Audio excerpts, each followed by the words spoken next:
Assalamualaikum warahmatullahi wabarakatuh. Bagaimana kabarnya hari ini pemirsa Garuda TV? Senang sekali saya Oke Arisandi bisa menyapa Anda dalam program Rembuk Jawa Timur. Ini menjadi media di mana kami akan membahas terkait dengan isu-isu terkini yang ada di Jawa Timur dan membahasnya secara tuntas bersama dengan narasumber yang kredibel yang memang sudah ahli di bidangnya. Tentu bersama kawan-kawan dari DPRD Provinsi Jawa Timur, dan hari ini kami berkesempatan untuk membahas terkait dengan fiscal flow. Bagaimana pemerintah Jawa Timur untuk bisa mengatur.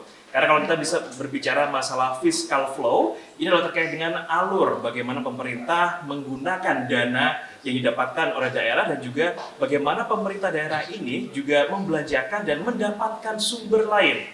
Nah, ini akan kita bahas terkait dengan bagaimana pemerintah Provinsi Jawa Timur menggunakan di tengah tantangan besar saat ini yang ada, apalagi kita berbicara masalah Jawa Timur, anggaran yang begitu besar, pembangunan yang begitu tinggi, dan juga efisiensi di depan mata. Lantas bagaimana seharusnya pemerintah Provinsi Jawa Timur untuk mengatur cash flow-nya? Sudah bersama kami, ada Bapak Alfa Zafiri, SAK, dari Komisi C DPRD Provinsi Jawa Timur. Assalamualaikum Pak Alfa. Assalamualaikum Mas Oki, Sehat, Alhamdulillah sehat. Alhamdulillah sehat. Pak Alfa, kalau kita berbicara masalah fiscal flow, mungkin boleh sedikit dijelaskan kalau tugas dari kawan-kawan Komisi C berbicara masalah pengawasan, penganggaran, sejauh mana tupoksi kawan-kawan Komisi C untuk tugas tersebut, Pak Alfa? Jadi begini Mas Oki, memang kalau spesifik Komisi C ini tugasnya satu, terkait pendapatan. Bagaimana, apa yang dimaksud terkait pendapatan? Tugasnya Komisi C ini nyari uang. Jadi memaksimalkan semua potensi pendapatan dari sektor pajak. Betul. Artinya, lalu kemudian ketika pendapatan yang dicari atau yang dioptimalisasi oleh Komisi C ini tercapai targetnya, tentunya tiap tahun eksekutif bersama legislatif membuat APBD, anggaran pendapatan dan belanja daerah. Bagaimana prosesnya membuat APBD ini? APBD ini dibuat berdasarkan RPJMD. RPJMD dibuat berdasarkan janji kampanye seorang kepala daerah terpilih. Jadi ketika kampanye, saya ketika menjabat akan melakukan A, B, C, D, E sampai Z, itu harus terrealisasi tertuang dalam RPJMD. Kenapa? Karena saya yakin masyarakat yang memilih itu pasti Menunggu, tertarik dan menunggu implementasi realisasi dari janji-janji kampanye seorang kepala daerah. Maka ketika RPJMD ini dibuat dan seluruh janji kepala daerah itu tertuang di dalamnya, tiap tahun eksekutif legislatif membuat APBD yang menunjang rencana RPJMD itu tercapai. Oke. Kalau tadi Pak Alfa sudah sedikit memberikan mention terkait dengan bagaimana salah satu tugas dari Komisi C adalah mengoptimalkan sumber pendapatan dan juga upaya-upaya yang ada yang dimiliki oleh Provinsi Jawa Timur. Nah, sejauh ini Pak Alfa, apalagi sekarang eksekutif kita adalah petahana, apakah memang sudah dirasa kinerjanya optimal untuk memastikan bahwa income ini masuk sesuai sebagaimana mestinya? Jadi, saya yakin sampai hari ini, tiap hari kita semua, kami semua di eksekutif ataupun legislatif yang tergabung dalam pemerintah Provinsi Jawa Timur ini selalu melakukan tugasnya dengan baik. Tiap hari ya pasti kita jadi orang yang merugi kalau enggak ada update atau upgrade. Tentu. Maka dalam menjalankan tugas-tugas dan kewajiban kami tiap hari itu kita selalu berpedoman pada aturan. Selain pedoman pada aturan, kita juga ada fungsi controlling. Controlling itu didasarkan aturan, sekaligus juga didasarkan buka telinga lebar-lebar. Nah, itu kan kadang-kadang kan wakil rakyat itu dibilang nggak buka telinga lebar-lebar. Bagaimana headset ya? Bagaimana caranya buka telinga lebar-lebar? Ya kita kan ada forum-forum nih. Betul. Tiap tempo waktu berkala, kami ini melakukan kegiatan reses, melakukan kunjungan lagi ke dapil, bertemu dengan masyarakat. Tujuannya apa? Selain menampung aspirasi, kita juga ingin memastikan, ya sekali lagi memastikan apakah program-program yang dibuat oleh pemerintah Provinsi Jawa Timur maupun pemerintah pusat itu berjalan sebagaimana mestinya. Karena tanpa hal-hal seperti itu, bertemu masyarakat, turun langsung ke lapangan, ya nggak mungkin kita bisa dapat informasi yang akurat. Iya. Oke, artinya sebagai anggota dewan ini harus wajib betul membuka telinganya lebar-lebar karena banyak forum yang dimiliki, banyak cara yang bisa dilakukan untuk bisa mendengarkan menjadi aspirasi masyarakat. Kalau dalam hal ini kita berbicara masalah fiscal flow, berbicara masalah bagaimana pemerintah daerah mengelola keuangannya.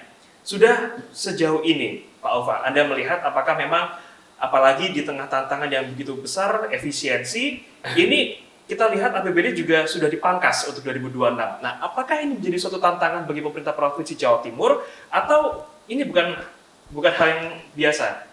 Saya rasa kondisi situasi kita ini yang bisa dibilang sulit, ya, itu pasti menjadi situasi dan kondisi yang sangat menantang. Nah, tidak hanya di pemerintah Provinsi Jawa Timur, tapi saya yakin di seluruh pemerintah provinsi se-Indonesia, di seluruh pemerintah kota kabupaten se-Indonesia. Iya, tentu. Ada kebijakan pemotongan transfer keuangan daerah ya kan, dari pusat.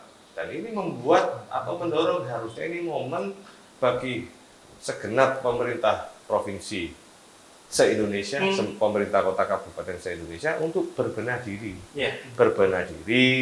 berinovasi, agar apa? Kebijakan yang dibuat oleh masing-masing pemerintah provinsi, pemerintah kota kabupaten, pemerintah daerah seluruh Indonesia ini tepat sasaran, wabil khusus di Jawa Timur. Jadi tantangannya uangnya sangat jauh berkurang. Kalau uangnya ada, mau belanja apa aja kan enak. Ya, tentu. Tapi ini berefek. Kebanyakan uang akhirnya belanja yang boten-boten. Kalau sekarang kebalik, ini uangnya nggak ada, maka harus berbenah diri, belanja yang menjadi prioritas. Gitu. Oke, artinya dengan ada pemotongan dana transfer dari pusat ke daerah, ini memang menjadi suatu tantangan yang harus disikapi dengan baik.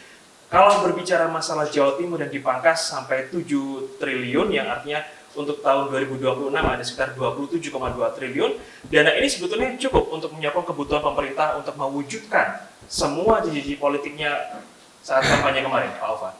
Jadi begini, ketika kita berbicara tentang kebutuhan, ya kan, ini kan teori ekonomi ya, kebutuhan manusia itu tidak terbatas. Jadi betul. Berapapun dananya pasti tidak akan cukup untuk memenuhi kebutuhan.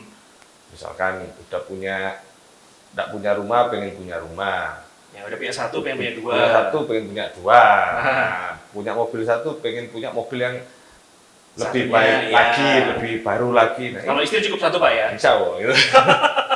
Jadi artinya, berapapun uang atau kemampuan fiskal suatu daerah tidak akan pernah cukup untuk memenuhi kebutuhan daerah tersebut. Sebetulnya, kecuali kebutuhan-kebutuhan yang sifatnya sudah diatur. Gitu. Nah, kalau tadi Anda juga sudah mention bahwa bagaimana kawan-kawan Komisi C ini memiliki peran betul untuk mendorong pemerintah agar bisa memberikan inovasinya supaya memaksimalkan usaha-usaha untuk bisa mendorong PAD-nya supaya tumbuh lagi. Nah, sejauh ini Anda melihat apakah pemerintah Provinsi Jawa Timur sudah cukup kreatif untuk memberikan layanan yang inovasi, memaksimalkan PAD supaya income-nya ini masuk secara optimal? Ya, jadi sampai dengan hari ini, gitu. Kalau pertanyaan apakah sudah cukup? Belum cukup, karena setiap hari kita harus terus berinovasi, ya, pastinya.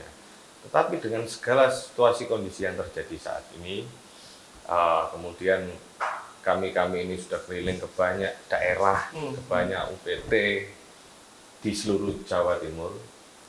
Kita tahu semua permasalahannya. Ya. Kita juga memberikan ide-ide solusi bahwasanya kita juga tentu harus melakukan inovasi. Betul. Tetapi yang paling penting selain itu, ya di forum ini kami juga berharap untuk menaikkan pertumbuhan ekonomi di suatu wilayah atau daerah negara. Sumber terbesar itu pasti adalah pembelanjaan oleh pemerintah, Ya. government spending. Problemnya adalah uangnya ini kurang atau sangat terbatas, minim. Ya, terima kasih. Kalau saya pribadi tahu kemana arah kebijakan ini. Arahnya ini momen untuk berbenah, momen untuk berinovasi, momen yang akhirnya kalau dulu kita tidur-tidur sudah dapat PAD yang cukup lumayan, kita harus bangun berlari bekerja keras gitu kan. Dan di semua daerah ini semangat positif yang harus kita tangkap sebetulnya. Oke, artinya bagaimana kita menyikapi itu adalah tergantung dari kita sendiri. Kalau kita melihat pemangkasan ini adalah sebuah hal yang membatasi upaya kita, justru malah menyulitkan, ya otomatis akan seperti itu. Tapi kalau ini adalah dijadikan sebuah tantangan yang, kalau tadi Pak Alfa bilang, kalau sebelumnya dengan leleh aja, income udah masuk, nah dengan pemangkasan ini diharapkan pemerintah daerah juga bisa semakin kreatif, inovatif, memaksimalkan apa yang mereka miliki sekarang. Pemirsa Gerhana TV, jangan kemana-mana, kami akan segera kembali sesaat lagi.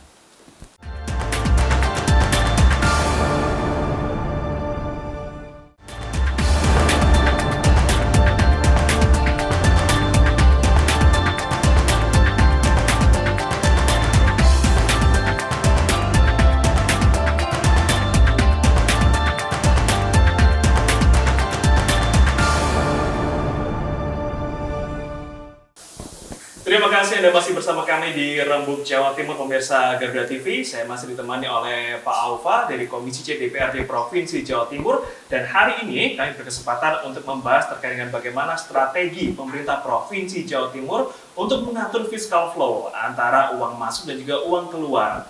Kalau tadi Pak Alfa sudah memberikan mention kalau misalkan transfer daerah dari pusat untuk pemerintah ini sekarang dipangkas, ini menjadi sebuah tantangan. Berbicara masalah penyerapan, Pak Alfa, bagaimana kawan-kawan Komisi C bisa melakukan monitoring dan juga memastikan bahwa dari APBD yang sekarang ini sudah terpangkas 7 triliun untuk penyerapannya, untuk pembelian apapun untuk kebutuhan pemerintah, itu bukanlah suatu hal yang dipaksakan, tapi memang suatu hal yang memang dibutuhkan, Pak Alfa. Ya, jadi memang dalam membentuk atau membuat APBD ini ada proses dan tahapan yang sangat panjang.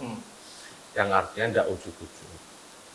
Proses dan tahapan ini diatur dalam undang-undang. Ya, ada undang-undangnya, ada peraturan pemerintah, dan banyak peraturan turunannya. Kemudian dalam membentuk ini juga, ini tidak hanya eksekutif dan legislatif saja. Kita juga libatkan partisipasi masyarakat, baik direct maupun indirect. Contoh misalkan, kenapa sih, bagaimana sih APBD bisa terbentuk, bagaimana sih daftar belanja bisa muncul? Itu ada pintunya, Mas. Pintunya apa? Musrenbang yang dilakukan oleh eksekutif. Musrenbang itu mulai tingkatan RT, RW, desa, kecamatan, kota, kabupaten, sampai provinsi. Artinya masyarakat kumpul-kumpul, usul, mengidentifikasi problem yang ada, kemudian mengusulkan program-program yang ada, dan itu nantinya ditampung di pemerintah provinsi untuk dieksekusi dalam APBD. Lalu pintu yang berikutnya juga bisa melalui legislatif, karena kami ini yang anggota DPRD Provinsi Jawa Timur atau anggota legislatif, secara berkala undang-undang mewajibkan kami ketemu dengan masyarakat melalui forum reses. Betul. Nah, makanya ketika forum reses masyarakat Jawa Timur bertemu seorang anggota dewan, jangan sungkan-sungkan, jangan malu-malu. Momen itu justru momen untuk memberikan usulan, memberikan informasi, memberikan apapun itu bentuknya tentang kondisi yang faktual di daerah masing-masing. Karena tanpa itu semua, tidak mungkin kemudian kita ini bikin kebijakan yang tepat sasaran. Bukan cenayang, nggak tahu yang dibutuhkan apa. Jadi, kalau saya pinjam istilahnya Pak Dekarwo dulu, komunikasi. Komunikasi. Lah, orang muni malah dikasih, kan gitu. Makanya munio. Itu. Dan muninya kapan? Saat musrenbang, saat reses, itu pintu yang resmi. Dan walaupun ada banyak forum-forum yang indirect, contoh misalkan usulan permasalahan, saya yakin di setiap OPD itu pasti ada online yang masuk, termasuk juga di Indrapura kita bikin masyarakat bisa memberikan usulan secara online dan bisa dilihat langsung. Ini artinya ada sinergi dari eksekutif, legislatif maupun masyarakat dalam membuat suatu APBD yang tepat sasaran. Nah, ya. Kalau masih berbicara masalah monitoring, Pak Alfa, bagaimana kawan-kawan Komisi C bisa memastikan bahwa di tengah APBD yang saat ini, yang cukup besar juga, 27,2 triliun, tidak terjadi pemborosan. Artinya OPD, Pemprov Jatim juga masih membelanjakan uang tersebut sebagaimana yang mereka butuhkan, bukan diada-adakan. Ya, jadi memang setiap komisi, jadi komisi itu di Indrapura atau DPRD Jatim terbagi 5 komisi A, B, C, D, E yang masing-masing membidangi fungsi yang berbeda-beda. Ya, ya. Masing-masing komisi ini punya mitra. Mitranya siapa? Para OPD, organisasi perangkat daerah. Tiap waktu berkala pasti akan kami evaluasi. Kadang sebulan bisa 2 kali atau sekali. Kita lihat pembelanjaanmu seperti apa. Yang sudah kamu anggarkan apakah sudah terrealisasi? Karena ya bad habit ya, kebiasaan buruk di seluruh pemerintahan itu ketika awal tahun, pertengahan tahun ini penyerapannya rendah. Diimit-imit. Nanti kalau sudah masuk akhir tahun, tiba-tiba belanjanya banter. Inilah yang kami ke depan tidak mau seperti itu. Karena ketika sudah direncanakan dengan baik, kemudian dibelanjakan dengan baik, tepat sasaran, ya masyarakat insya Allah bisa merasakan dampaknya. Nah, mungkin yang barangkali kami dan juga masyarakat rasakan penasaran adalah Pak Alfa, kenapa kebiasaan itu masih terjadi sampai dengan hari ini? Artinya di awal tahun itu diimit-imit banget, diirit-irit banget. Tujuannya apa sih sebenarnya Pak Alfa? Jadi begini, satu, di awal tahun itu memang, kalau di awal-awal tahun 1-2 bulan pertama, saya masih memaklumi. Kenapa? Karena dari target penerimaan yang sudah dicanangkan atau ditargetkan dalam APBD itu biasanya baru masuk di bulan-bulan kedua. Karena di awal tahun lagi disibukkan dengan penyiapan laporan, pertanggungjawaban, atau biasanya juga ada audit dari BPK, inspektorat. Jadi sangat wajar gitu. Dan ketersediaan uang gitu. Karena uang ini rata-rata pemasukan yang dari PAD, sektor pajak dan bermotor dan lain-lain di Jawa Timur ini yang menjadi hak pemerintah Provinsi Jawa Timur masuknya ini rata-rata baru bulan kedua, ketiga gitu. Jadi memang ada alasan kenapa pemerintah itu seringkali imit-imit di awal tahun, tapi dijadikan alasan klise gitu. Nah, kalau berbicara masalah pembelanjaan tadi, Pak Alfa, artinya pemerintah provinsi wajib betul untuk membelanjakan uang, untuk membelikan apa yang mereka butuhkan, tapi dengan efisiensi yang ada sekarang, yang sedang berjalan, bagaimana bisa dipastikan bahwa yang dibelanjakan itu sesuai kualitasnya, Pak? Bukan yang artinya ya sudah asal beli aja gitu. Ya. Kalau teknis pembelanjaan itu, jujur kami di legislatif tidak masuk sampai ke situ. Tetapi dalam teknis perencanaan penganggaran, kami sangat intens perannya di situ. Karena apapun APBD itu kan kesepakatan bersama. Sekali lagi kesepakatan bersama antara eksekutif dan legislatif. Jadi kita lebih ke preventif dulu, preventif dalam pembentukannya. Kita cekin benar apakah itu kemudian sesuai. Tapi dalam teknis pembelanjaannya atau pelaksanaan penggunaan APBD untuk belanja, kita tidak sampai ke situ, itu bukan ranah kami. Dan saya yakin harinya ini jangan coba-coba main-main. Ya kalau masih coba main-main silakan. Ya kalau mau coba silakan. Ya. Sendiri. Tetapi Bapak Presiden kita, Pak Prabowo yang luar biasa berkomitmen penuh. Udahlah, jangan nakal-nakal. Dulu nakal mungkin masih dimaafin, tapi sekarang jangan coba-coba. Ayo di tengah kondisi yang sulit seperti ini, kita harus upgrade diri, bekerja lebih baik demi rakyat. Karena kalau enggak, APH masuk, ada kepolisian, kejaksaan, BPK, KPK, bahkan naudzubillah gitu. Ya. Nah, kalau kawan-kawan Dewan memastikan bahwa APBD ini tidak ada yang bocor, gimana? Ya, Kalau kami memastikan itu kok kayak Tuhan ya Mas Oki ya. Yang Mengawasi, ya? yang bisa kami lakukan adalah memaksimalkan peran kami di ranah kami. Jadi peran DPRD, peran legislatif itu sangat krusial ketika dalam proses pembahasan anggaran. Karena dalam perencanaan, apalagi itu urusannya eksekutif gitu. DPR ini tukang usul karena tidak punya kemampuan mengeksekusi. Nah, siapa yang mengeksekusi? Ya gubernur, OPD beserta jajarannya. Gitu. Dari peran kami ini ketika proses penganggaran, ayo kita bahas benar, jangan sampai ada yang kelewat. Ini mau beli apa? Kayak dulu misalkan ada kasus di DKI Jakarta tuh, ada lem kok ternyata sekian, ini lem untuk ngelem satu kabupaten kah gitu. Nah, itu kita cermati betul. Dan dalam menjalankan fungsi itu, insya Allah kami ini juga disupport oleh banyak tenaga ahli yang profesional, yang kompeten. Siap, artinya kolaborasi antara legislatif dan juga eksekutif terus terjalin untuk memastikan bahwa dana yang dimiliki oleh pemerintah ini terserap betul, terserap secara baik dan memberikan manfaat kepada masyarakat. Karena yang masyarakat butuhkan adalah tidak hanya memberikan kebermanfaatan, tapi juga dana tersebut digunakan sebagaimana mestinya dan transparan. Nah, ini kita bagaimana untuk bisa memastikan bahwa pemerintah Provinsi Jawa Timur ini memberikan transparansi publik yang jelas, yang akuntabel terkait dengan penggunaan dana-dana tersebut. Kami akan segera kembali sesaat lagi.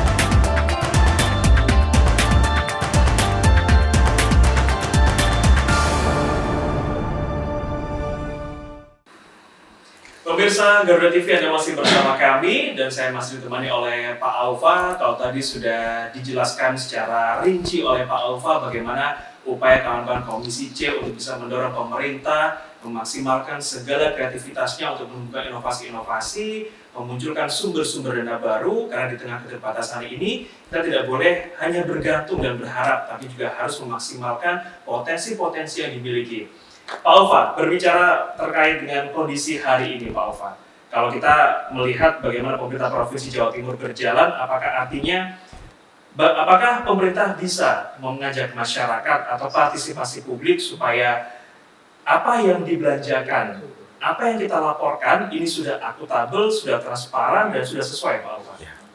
Jadi selama ini yang perlu kita sadari, kadang kita lupa menyadari sesuatu yang penting-penting, bahwasanya pemerintahan ini kan sudah berjalan lama.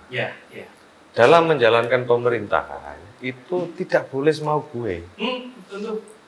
Jadi supaya pemerintahan ini berjalan dengan baik dan selamat ya, selamat itu kan harus paham regulasi, harus taat asas.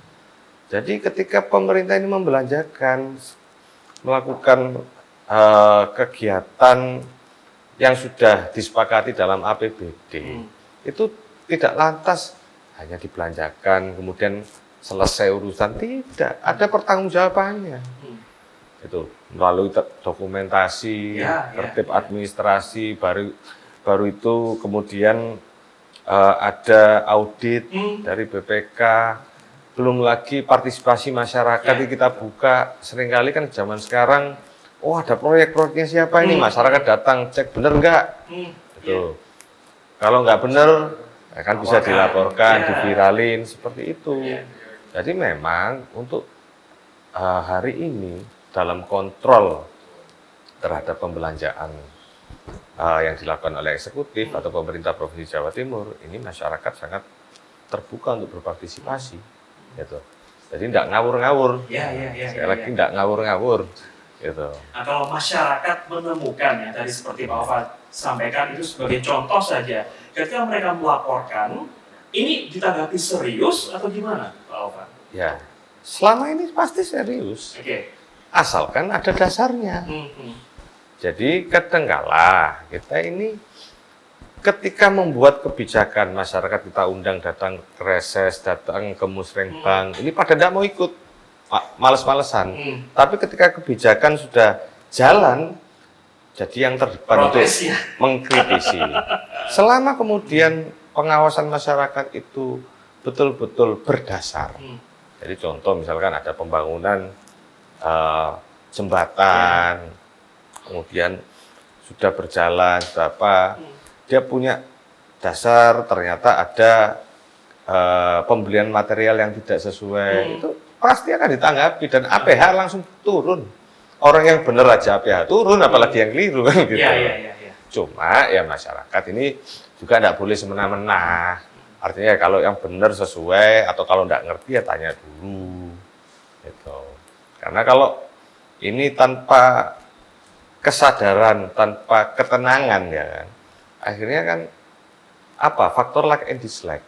Setiap hal yang baik karena dislike menjadi hal buruk di mata seseorang ataupun sebaliknya. Gitu. Siap.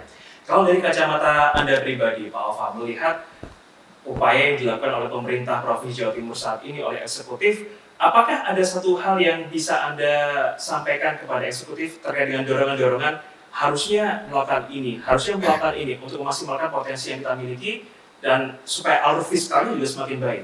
Jadi memang kepada eksekutif, kalau saya bilang eksekutif ini ya kepalanya atau pilotnya adalah kepala daerah, gubernur dan wakil gubernur. Ya, tentu. Jadi kalau kita naik pesawat itu Mas, ya, pilot dan co-pilotnya itu hanya menentukan titik koordinat tujuan. Setelah pesawat lepas landas, itu yang berjalan adalah sistem. Ya. ASN atau eksekutif ya dikepalai oleh sekda beserta kepala dinas dan seluruh jajaran sampai ke bawah itu autopilot. Oke. Ya, saya sampaikan ini mereka autopilot. Mau dibawa kemana tergantung pilotnya, tergantung kepala daerahnya. Dan saya rasa masyarakat Jawa Timur sudah memilih Bu Gubernur Kofifa dan Mas Emil selaku Wagub. Masyarakat sudah paham visi misinya dulu seperti apa. Betul. Dan sekarang dari tahun ke tahun bersama kami di legislatif itu berusaha untuk mewujudkan cita-cita dan janji-janji ketika kampanye tersebut. Gitu. Siap. Artinya ini juga menjadi catatan penting bagi masyarakat untuk bisa melakukan pengawasan, untuk bisa memastikan apa yang dijanjikan kemarin ini berjalan betul. Kalau dengan segala keterbatasan yang sekarang ada, Pak Alfa, apalagi kita berbicara masalah efisiensi kemarin, untuk selama sisa masa pemerintahan Ibu Kofifa dan juga Mas Emil, apakah Komisi C juga memberikan pengawasan betul kepada kebijakan-kebijakan yang dilahirkan supaya tetap pro rakyat, penggunaan keuangannya juga? Ya, selalu. Karena itu kan sumpah jabatan. Jadi ketika jabatan, di awal masa jabatan, kami ini, dan setiap pejabat pasti disumpah. Dimana harus ya bekerja sungguh-sungguh, tidak mengutamakan kepentingan pribadi tetapi kepentingan masyarakat, kan begitu. Dan kalau kami ini kemudian tidak bekerja sebagaimana mestinya, itu kan satu yang melanggar sumpah kami sendiri. Kedua, ya kalau kami ini tidak memaksimalkan peran kami, itu maka akan mendorong bagi orang-orang lain yang tidak bertanggung jawab untuk berbuat yang aneh-aneh. Kan gitu. Kami ini diberi kewenangan, diberi amanah jabatan, ya tugasnya harus salah satu fungsinya mengontrol arah kebijakan ini tetap pro rakyat dan tetap tujuannya untuk meningkatkan kesejahteraan rakyat Jawa Timur. Nah, seberapa intensif Pak Alfa komunikasi antara eksekutif dan legislatif setiap harinya untuk memastikan bahwa dana ini digunakan secara baik, dibelanjakan dengan sebagaimana mestinya, itu seberapa intens Pak Alfa? Jadi gini, kalau intens setiap hari ya nggak mungkin, karena ketemu terus kan kapan kerjanya gitu. Tetapi secara berkala, minimal sebulan 2 kali kami memanggil para OPD. Tujuannya apa? Kita hearing dengar pendapat, kalau istilahnya RDP lah, rapat dengar pendapat. Lalu kita juga berkeliling di seluruh Jawa Timur, melihat, oh benar nggak sih hasil rapat kemarin? Ternyata di lapangan ada permasalahan seperti ini. Nah, itu jadi catatan-catatan kami. Siap, artinya komunikasi tetap terjalin. Komunikasi selalu terjalin. Terakhir Pak Alfa, closing statement yang ingin disampaikan baik kepada masyarakat untuk bisa memberikan monitoring sebagaimana mestinya atau bahkan kepada eksekutif untuk terkait dengan bagaimana strategi mereka memaksimalkan APBD ini supaya memberikan kemanfaatan kepada masyarakat. Monggo. Jadi closing statement karena kita terkait APBD, pertama dengan segala keterbatasan kami paham kemampuan keuangan daerah pasti akan menurun.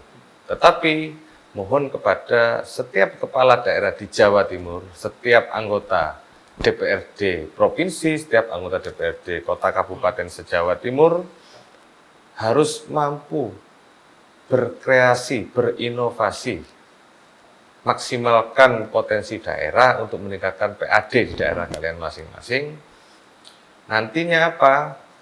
Inovasi terjadi, PAD naik, maka kemampuan fiskal daerah akan ikut naik.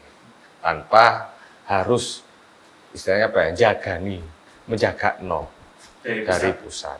Itu saja. Tetap bekerja, semoga Allah SWT selalu melindungi kita dan memberi kita kekuatan untuk mengemban amanat mensejahterakan masyarakat Jawa Timur. Amin, amin. Artinya dengan segala keterbatasan ini bukan masalah bisa atau tidak bisa, tapi mau atau nggak mau. Nah, ini tergantung niatnya. Terima kasih Pak Alvan sudah berbagi waktunya kepada kami, kepada pemirsa Garuda TV. Dan pemirsa, saya Oke Irsandi juga mengucapkan terima kasih karena telah menyaksikan Rembuk Jatim hari ini. Mari bersama-sama kita sebarkan semangat cinta damai. Assalamualaikum warahmatullahi wabarakatuh.